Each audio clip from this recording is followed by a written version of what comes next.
Em nome do Pai, e do Filho, e do Espírito Santo. Amém. Que Deus abençoe você, Deus abençoe toda a sua família. É bom ter você aqui. Vamos hoje meditar a palavra de Deus que está em 1 Coríntios, capítulo 5, versículo de 1 a 8. Irmãos, é voz geral que está acontecendo. É voz geral, todo mundo está sabendo. Entre vós, um caso de moralidade. E de moralidade tal que nem entre os pagãos costuma acontecer. Meu Deus, que caso é esse que nem entre os pagãos acontece? Um dentre vós está convivendo com a própria madrasta. Olha isso. Gente, conviver com a própria madrasta. Lembrar que a madrasta é uma segunda mãe. E Paulo então está corrigindo essa situação. Não, não é possível ficar com a mulher do seu pai. O filho está com a mulher do seu pai. Era um caso grave. E Paulo está falando isso abertamente. No entanto, estáis inchados de orgulho ao invés de vestir de luto, a fim de que fosse tirado do meio de vós aquele que assim procede? Pois bem, embora ausente de corpo, mas presente em espírito, eu julguei como se estivesse aí entre vós, esse tal que tem procedido assim, em nome do Senhor Jesus. Veja, Paulo está corrigindo. Em nome do Senhor Jesus, estando vós, eu espiritualmente reunidos com o poder do Senhor, nosso Jesus, entregamos tal homem a Satanás. Essa situação não está cheirando as coisas de Deus, está cheirando mais coisa de Satanás.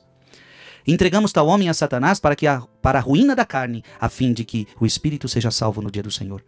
Vós vos gloriais sem razão. Acaso ignorais que um pouco de fermento leveda a massa toda? Lançai fora o fermento velho, para que sejais uma massa nova, já que deveis ser sem fermento, pois o nosso Cordeiro Pascal, Cristo, já está imolado. Assim celebramos a festa não com velho fermento, nem com fermento de maldade ou de perversidade, mas com os pães ázimos de pureza e de verdade. Pureza e verdade. Palavra do Senhor. Amado irmão e amada irmã, um caso muito grave está acontecendo nessa comunidade. Uma pessoa está convivendo com a sua própria madrasta. Madrasta é uma segunda mãe. No mundo que a gente vive hoje, é um mundo que se prega liberdade sexual. A pessoa, ela tem vontade de fazer sexo, ela pode fazer a hora que ela quiser, do jeito que ela quiser e com quem ela quiser. E aqui são várias as questões que eu não vou nem entrar nesse assunto. Mas para o mundo de hoje, o que importa é eu ser feliz. O importante é eu ser feliz, porque o que importa é o amor. Esse é o discurso do mundo de hoje. Se eu amo a minha madrasta, qual é o problema? Veja, eu estou aqui no assunto de Paulo. Para o mundo não tem problema. Mas para a palavra de Deus, temos vários problemas. E você como cristão, não é o que o mundo pensa que é importante. Para você que é cristão, é o que a Bíblia pensa, o que Cristo pensa, o que Deus pensa sobre esse assunto. Isso já é falado desde o livro do Levítico. Abra a sua Bíblia em Levítico 18, versículo 6 em diante. Levítico 18, 6. Nenhum de vós se achegará àquela que lhe é próxima por sangue para descobrir sua nudez. Eu sou o Senhor. Não descobrirás a nudez de teu pai, nem a de tua mãe. Ora, a madrasta é uma segunda mãe. Vamos para Levítico 20, versículo 11. Levítico 20, versículo 11. Se um homem dormir com a mulher de seu pai, descobrindo assim a nudez de seu pai, serão ambos punidos de morte e levarão a sua culpa. Veja, o livro do Gênesis, o livro do Levítico querendo já ordenar essas coisas. Agora, abra sua Bíblia, porque Paulo, em Efésios capítulo 5, versículo 3, Efésios 5, 3, Paulo diz que isso não deveria ser mencionado entre os cristãos. Quanto à fornicação, ou seja, quanto a uniões sexuais fora do casamento, a impureza, sob qualquer forma, ou avareza, que disto não se faça menção entre vós, como convém a santos. Esse tipo de atitude nem deveria fazer menção no meio de vocês. Vocês são santos. Vocês são chamados à santidade. Olha o que Paulo está falando.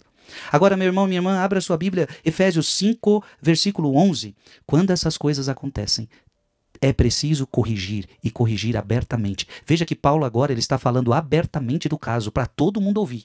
Até porque todo mundo já sabia. Efésios 5:11.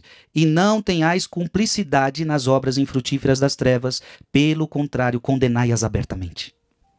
Tá vendo? Paulo está falando, você não pode ser cúmplice. Você não pode ser cúmplice. Aproveito para dizer que muitas vezes acontecem casos imorais dentro da família, posso até colocar dentro da igreja, acontecem casos imorais dentro da igreja e nós não podemos ser cúmplices. Ou seja, nós estamos vendo um caso imoral, nós estamos sabendo um caso imoral que está destruindo, que vai trazer escândalo, que vai trazer destruição de almas e nós não podemos ser cúmplices. Paulo está dizendo, pelo contrário, condenai-as abertamente. Tem coisa que é preciso falar abertamente. Não podemos nos não podemos ser cúmplices. Irmãos e irmãs, esse assunto ele é de suma importância. Que pena que temos pouco tempo para tratá-lo. Mas não podemos ser cúmplices desses erros. Temos que corrigir. No mundo de hoje, corrigir é preconceito, é julgamento. Não. Corrigir para salvar a alma dessa pessoa e salvar os que estão envolvidos nessa situação. Mande esse vídeo para alguém porque é muito importante outros ouvirem essa mensagem. Que Deus te abençoe em nome do Pai, do Filho e do Espírito Santo. Amém.